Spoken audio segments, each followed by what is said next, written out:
Amém?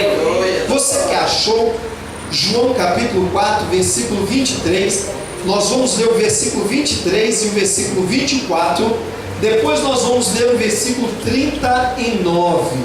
Então primeiro vamos ler o verso 23, diz assim a palavra do Senhor, ó: mas a hora vem, e agora é, em que os verdadeiros adoradores adorarão o Pai em espírito e em verdade, porque o Pai procura a tais que assim o adorem. Deus é espírito, e importa que os que o adorem, adorem em espírito e em verdade. Versículo 39: e muitos dos samaritanos daquela cidade creram nele pela palavra da mulher que testificou: disse-me tudo quanto tenho feito. Aleluia. Pode se assentar no seu lugar. Senhor, eis aí a tua palavra, que é pura, rica, sem mácula, sem ruga. Deus, que o Senhor possa falar ao nosso coração de uma maneira poderosa nesta noite. Pai, não queremos ouvir a voz do homem, meu Pai, mas queremos ouvir a tua voz. Que o homem, meu Pai, desapareça, que o homem, meu Pai, diminua sempre, e que a presença do Espírito de Deus seja viva, forte e poderosa a cada instante em nosso meio, em nome do Senhor Jesus. Santos de Deus, eu orava ao Senhor e pedia a Ele uma palavra para que pudesse estar trazendo ao coração da igreja nesta noite, e o Espírito de Deus me trouxe aqui dentro do livro de João, no capítulo 4, a partir do verso 23, onde estamos subordinados a uma palavra sobre adoradores, porque estamos numa noite de adoradores. Todos os dias são dias dos adoradores, mas infelizmente nós temos que separar um dia e especificá-lo, dar ênfase nele, para que as pessoas entendam que nós temos que adorar a Deus. A adoração é a responsabilidade da igreja. Toda igreja que não adora a Deus, os seus dias estão contados para o fracasso e para a derrota, porque a adoração é a arma que Deus está usando hoje para destruir todas as fortalezas de Satanás. Quer ter vitória contra Satanás, meu irmão? Adore a Deus. Quer ter vitória no seu emprego? Adore a Deus. Quer ter algum tipo de sucesso na vida? Adore a Deus, que você vai ver que Deus, Ele vai fazer se cumprir na sua vida todos os teus sonhos, os teus projetos, em nome do Senhor Jesus de Nazaré. A igreja tem se esquecido muitas das vezes que a adoração é o caminho mais perto para chegarmos à vitória. Pastor, por que a adoração é o caminho mais perto para chegarmos à vitória?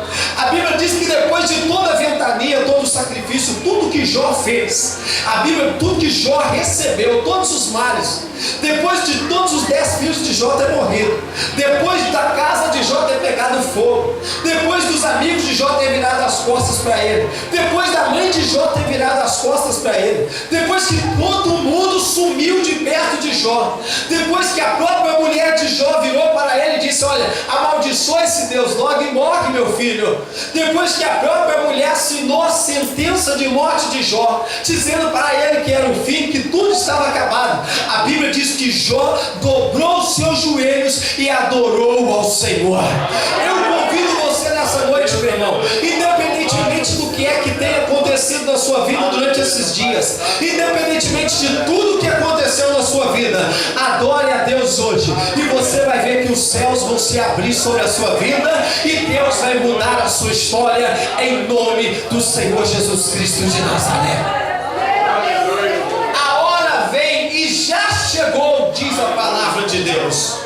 Estamos em um tempo de adoração, estamos em dias de adoração. Para adorarmos, meu irmão, não precisa estarmos necessariamente de joelhos. Para adorarmos, não precisa necessariamente estarmos dentro da igreja.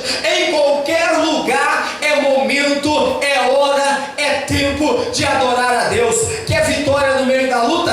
Adore a Deus. A palavra de Deus nos ensina que Paulo e Silas estavam presos, com as suas pernas presas no cárcere com uma bola de ferro, com correntes. Eles estavam presos no cárcere inferior, lá dentro, lá no fundo da masmorra eles estavam presos. E a Bíblia diz que à meia-noite eles não falavam mal daqueles que que haviam prendido.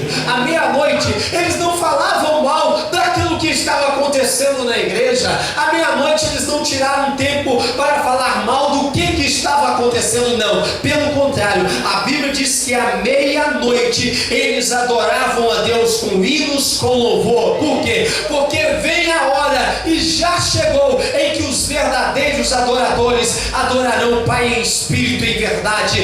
Que a vitória crente adore a Deus em espírito e em verdade, que Ele vai providenciar a vitória na sua vida. À meia-noite eles adoraram o Pai em espírito e em verdade. À meia-noite, foi por isso que houve um grande terremoto e as prisões foram sacudidas, as correntes quebraram das suas mãos e dos seus pés. Por quê? Porque à meia-noite eles estavam glorificando a Deus. Sabe por que tem muita gente que não está vindo à igreja hoje? Sabe por que tem muita gente que está preso nos vícios hoje? Porque não tem vida de adorador. Diga para o seu irmão, tem uma vida de adorador. Tem uma vida de adorador. Irmãos, hoje as pessoas não conseguem fazer a vontade de Deus porque eles não adoram a Deus. Não adoram. Paulo e Silas nos dão esse exemplo, que não importa a hora, não importa onde, não importa como, o que importa é que nós estejamos com os nossos corações voltados para Deus. Então Deus fará um milagre nas nossas vidas. Muitos poderiam estar em situações, muitos estão em situações terríveis e não conseguem tirar o momento para adorar a Deus. Por quê? Porque não tem vida de adorador. Ei, vida de adorador, meu irmão, não é para qualquer um. Tem que ter muito esforço. Fala para o seu irmão, tem que se esforçar muito para adorar a Deus. Não é todo mundo que está querendo adorar a Deus. Adorar a Deus exige renúncia. Adorar a Deus exige dedicação. Adorar a Deus exige vontade. Ei, irmão, se você não tem vontade de fazer a obra de Deus, não tem vontade de adorar a Deus, como você vai receber vitória na sua vida? Ninguém recebe vitória de boca fechada. Ninguém recebe vitória de braços cruzados. Quer ter vitória na sua vida? Abra a boca e glorifica o teu Deus. Exalta o teu Deus. Magnifica o teu Deus, porque Ele vai providenciar a vitória para a sua vida. Nós temos que ter atitudes de adorador. Paulo e Silas tiveram atitude de adorador, adoraram a Deus e foram abençoados. Quer ter vitória? Adore a Deus. A palavra do Senhor nos ensina que o Senhor vem dizendo: a hora vem e já chegou, em que os verdadeiros adoradores adorarão o Pai em espírito e em verdade. Por que a Bíblia fala que os verdadeiros adoradores? Se a Bíblia fala dos verdadeiros, é porque também existem os falsos adoradores. Deus não quer que você seja um falso adorador. Deus não quer que você seja uma falsa pessoa, porque falsidade, meu irmão, é uma coisa terrível. A falsidade, ela tem corroído o coração de muitos crentes hoje. As pessoas têm dado lugar à falsidade hoje e têm se perdido no meio da caminhada. Quando você vê que uma pessoa se desvia da presença de Deus, é porque ela deu lugar à falsidade. Não dê lugar à falsidade. O apóstolo Paulo, ele já vem dizendo lá no livro de Gálatas, no livro de Efésios, dizendo: não deis lugar ao diabo, mas enchei-vos do Espírito de Deus. Não devemos dar lugar ao diabo. Dar lugar ao diabo é dar lugar à falsidade. Quando Deus disse que a hora vem e já chegou, que os verdadeiros adoradores, verdadeiros, se você tem a necessidade de justificar alguma coisa que é porque existem algumas coisas que não são, e há uma necessidade de reafirmarmos aquilo que é, porque só aquilo que é o verdadeiro e que traz benefício. O que Deus está dizendo? Que só o verdadeiro adorador recebe benefícios de Deus. Só o verdadeiro adorador recebe bênçãos de Deus, porque o falso, ele cai na primeira ventania, mas o verdadeiro não. Esse o Pai procura para lhe abençoar. Verdadeiro. Temos que estar na condição de verdadeiro, porque o verdadeiro, sim, ele recebe a benevolência de Deus, mas o falso, ele não recebe. Lembra daqueles dois fundamentos que Jesus disse? Jesus falou acerca da casa construída em cima da areia. E quando vem a chuva, vem o vento, vem a enxurrada, que bate naquela casa, essa casa cai. Por quê? Porque ela não está firme. Por que ela não está firme? Ela foi construída na areia, foi construída em cima da falsidade, foi construída em cima da mentira, foi construída em cima de tudo aquilo que não presta. Então quando o vento vem, a chuva vem, a enxurrada bate naquela casa, essa casa cai e desmorona. E a Bíblia diz que grande é a ruína desta casa. Por quê? Porque não tem qualidade, não tem veracidade, não tem atitudes de adoradores verdadeiros. Mas ao contrário desta casa falsa, desta casa construída em cima da areia, Jesus disse que existe a casa que é construída em cima da rocha. Por quê? Porque ela é construída em cima daquilo que é verdadeiro, em cima daquilo que é sólido, em cima daquilo que tem resistência, tem substância. Então vem o vento, vem a chuva, vem a enxurrada e bate nela, mas ela não cai. Por quê? Porque ela está firme na rocha, que é o Senhor Jesus Cristo. O Senhor está nos dizendo que existe dois tipos de adorador, o verdadeiro e o falso, e nós não podemos ser falsos, porque senão o dia que a chuva vier, o dia que o vento vier, o dia que a enxurrada bater, vai cair e vai ser grande a ruína. Mas se formos verdadeiros, estivermos em cima do alicerces sólidos, bem firmes, nós vamos receber a bênção e a vitória de Deus. Esses são os dois tipos de adoradores que existem, os verdadeiros e os falsos. E aqui eu orava a Deus e pedia ao Senhor uma palavra para que eu pudesse estar trazendo ao coração da Santa Igreja. E o Senhor então, Ele me deu um tema dentro do trabalho da festividade, do encontro dos adoradores que estamos tendo aqui nesta noite. E o tema que o Senhor, Ele colocou no meu coração, uma palavra para transmitir aos irmãos, é muito forte, de uma responsabilidade muito grande. O Senhor soprou no meu ouvido a seguinte frase: você sabe até onde vai a consequência dos seus atos? Vira para o seu irmão e diga: você sabe até onde vai os seus atos? Você sabe até onde vai as suas atitudes? Até onde vai as nossas atitudes? Até que ponto as minhas atitudes, elas podem ter alguma influência com a minha família, com os meus filhos, com os meus pais, com os meus parentes? Até onde vai as minhas atitudes? Elas podem interferir em que na igreja, em que na comunidade? Elas podem interferir em que na onde eu trabalho? Porque nós somos afeitos a atos, a ações e a reações. Toda pessoa que comete um ato, aquele ato ele recebe uma reação. Todo ato prestado na terra, todo ato cometido, todo ato direcionado, ele tem uma reação. Por exemplo, quando nós com sinceridade abrimos a boca e glorificamos a Deus, estamos prestando um ato, estamos com atitude, estamos fazendo alguma coisa. E qual é a reação disso? A reação de quando nós adoramos a Deus com sinceridade é que Deus, Ele levanta do seu trono e estende a mão sobre as nossas vidas, e Ele derrama a sua graça, a sua bênção. Por isso, meu irmão, que numa reunião como essa, você não pode ficar calado, porque sempre que você abrir os seus lábios, Deus, Ele vai se levantar do seu trono e vai abençoar a sua vida. É por isso. Então todo ato, ele é seguido de uma reação, ele é seguido de uma ação. E aqui nós vamos aprender algumas coisas de Deus, porque o tema da mensagem dessa noite é: você sabe até onde os teus atos, você sabe até onde vai a consequência dos seus atos? Eu gostaria que você abrisse a sua Bíblia comigo agora no livro de Juízes. Juízes capítulo 19, versículo 1. Livro de Juízes, capítulo 19, versículo 1. Nós estamos falando sobre até onde vai a consequência dos meus atos, dos seus atos. Nós vamos aqui, como é noite de adoradores, nada melhor do que falar sobre a vida de um adorador, de um homem que foi escolhido por Deus e separado por Deus para adorar, para fazer a obra de Deus. Um homem que foi chamado por Deus para fazer a diferença na terra.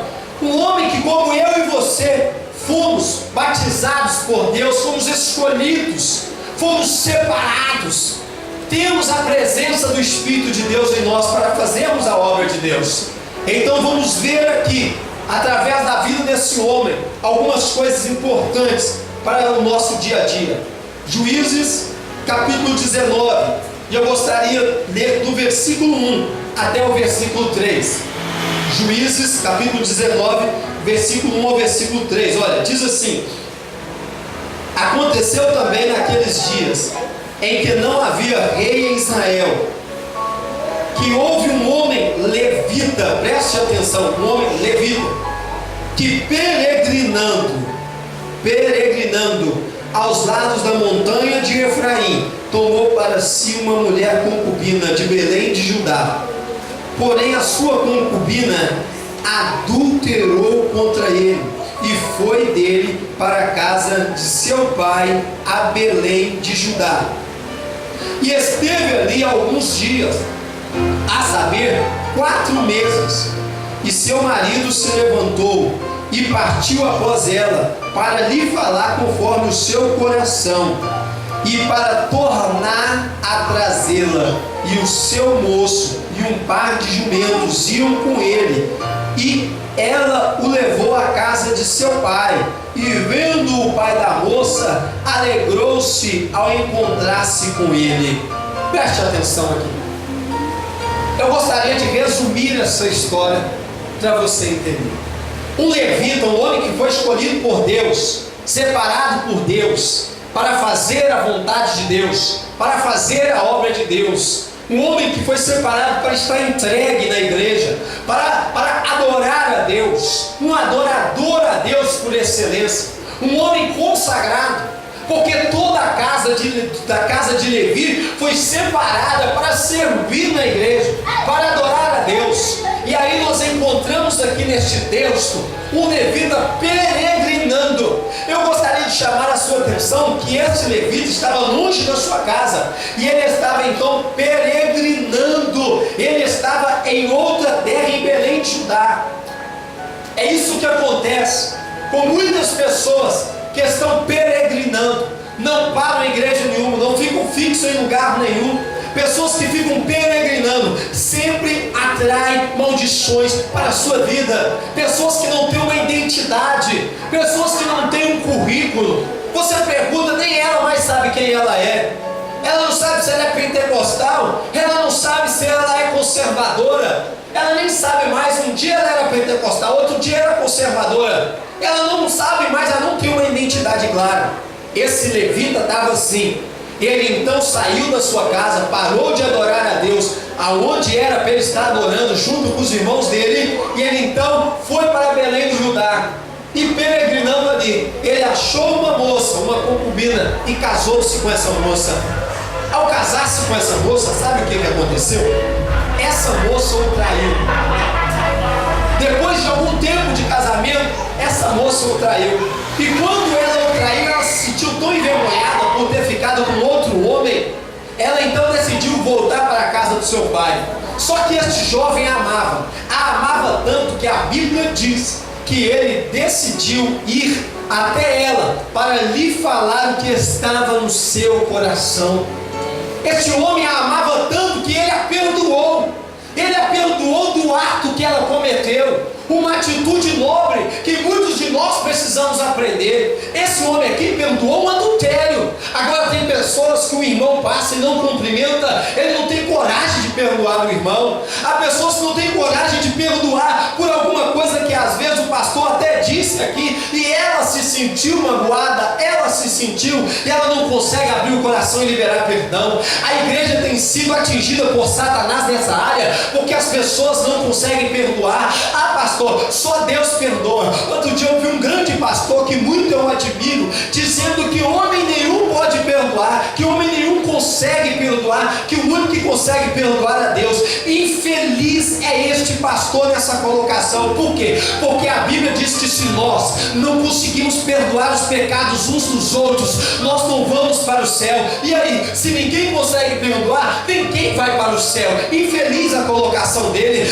Deus nos escolheu, irmãos, como diz lá na carta lá do evangelista São João. Ele disse: olha, se andarmos na luz, como Ele na luz está, e mantemos comunhão uns com os outros, o sangue do seu Filho Jesus Cristo nos purifica de todo o pecado. O sangue do seu Filho nos purifica de todo o pecado. Só somos purificados se perdoarmos uns aos outros. Por isso, nessa noite, Deus chama você para perdoar o seu irmão, para perdoar aquele que te ofendeu e que te humilhou, porque essa é a ferramenta que Deus quer usar você para ganhar a vida daquele ofensor.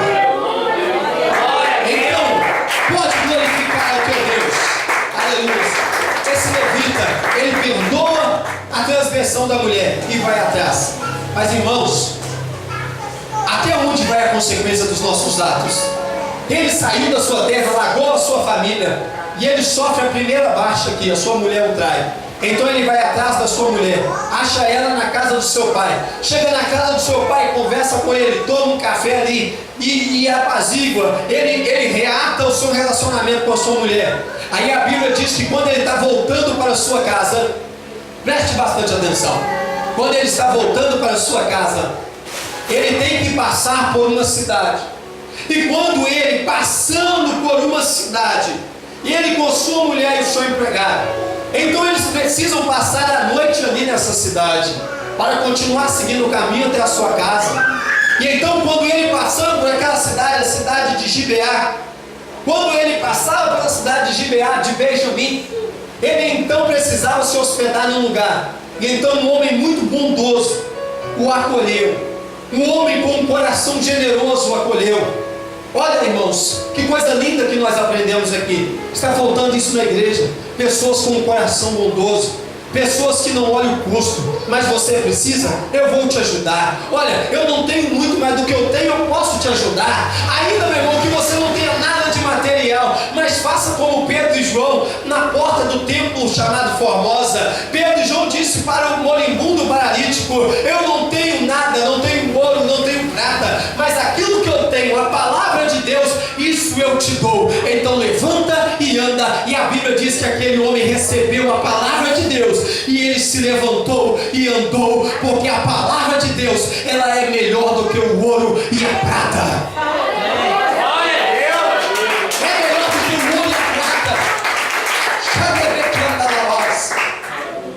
Um homem bondoso então o acolheu até a sua casa. Só que a Bíblia diz que se levantaram alguns homens maus, filhos de Belial, se levantaram para tentar fazer, sabe o que, irmãos? Violentar. Vai violentar no sentido sexual. Violentar aquele levita. Aquele levita de uma aparência boa, um homem de uma aparência agradável, de um gentil aspecto. Os homens se levantaram daquela cidade de Gibeá de Benjamim para abusar daquele homem. Queriam pegar o levita e abusar do levita. E então o dono daquela casa disse para aqueles homens: olha, eu tenho uma moça virgem aqui em casa, minha filha, tenha a mulher deste homem, mas não faça nenhum mal a este homem.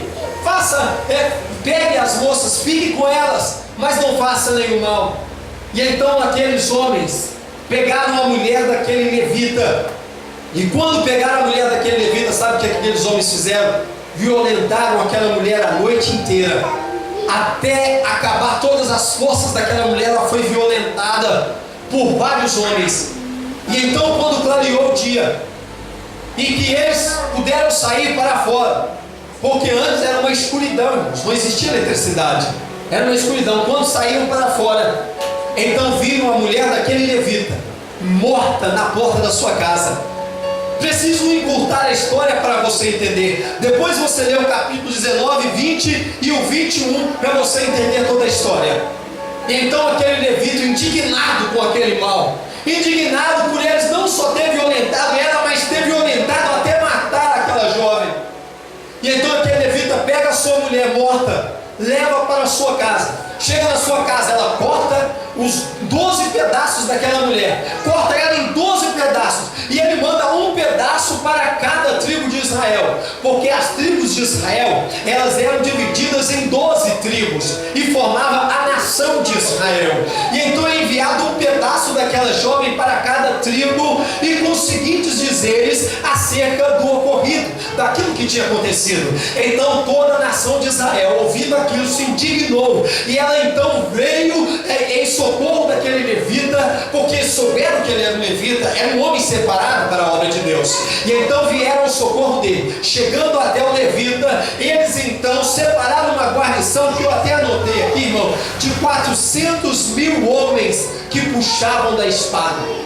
Se juntaram um pouquinho de cada tribo e formaram 400.000 homens. Esses 400.000 homens que puxavam da espada e não erravam, 400.000 homens bravos de guerra. E então eles se levantaram e foram até a tribo de Benjamim, onde residia na cidade ali de Gibeá, né? Onde estavam ali aqueles homens que haviam feito aquela maldade. E então os filhos de Israel chegaram até eles e pediram o seguinte: dai-nos esses homens que fizeram esse mal, para que nós apliquemos o castigo devido a eles, porque não se pode fazer tal mal assim em Israel. Sabe o que aconteceu, irmãos? O coração do povo de Benjamim se endureceu, e não deram aqueles homens. Falaram o seguinte: não vamos dar não. Pelo contrário, sabe o que eles fizeram? Se armaram para guerrear contra o povo de Israel, contra as tribos de Israel. Os parentes brigando contra si. E não é assim hoje em dia? São pessoas da mesma família brigando, são pessoas da mesma casa brigando. Já não basta os ataques de Satanás, aí o homem fica brigando com a mulher, o filho fica brigando com o pai, a mãe fica brigando com o filho, o irmão brigando com outro irmão dentro da igreja, o pastor briga com as igrejas muitas das vezes, a igreja briga com o pastor, e fica uma guerra, irmão. Jesus disse que a casa dividida, ela não prevalece de pé, mas a casa unida, irmão, nada pode derrubá-la. Se você pegar uma vara, você a quebra com facilidade, mas se você pegar um molho de vara, meu irmão, você não consegue quebrá-la com dificuldade. Sabe por quê? Porque há poder na união para transformação da vida das pessoas. É por isso que o salmista diz: quão bom e quão suave é que os irmãos vivam em união. A receita está na Bíblia, nós é que não usamos. E então os homens das demais tribos de Israel fizeram guerra contra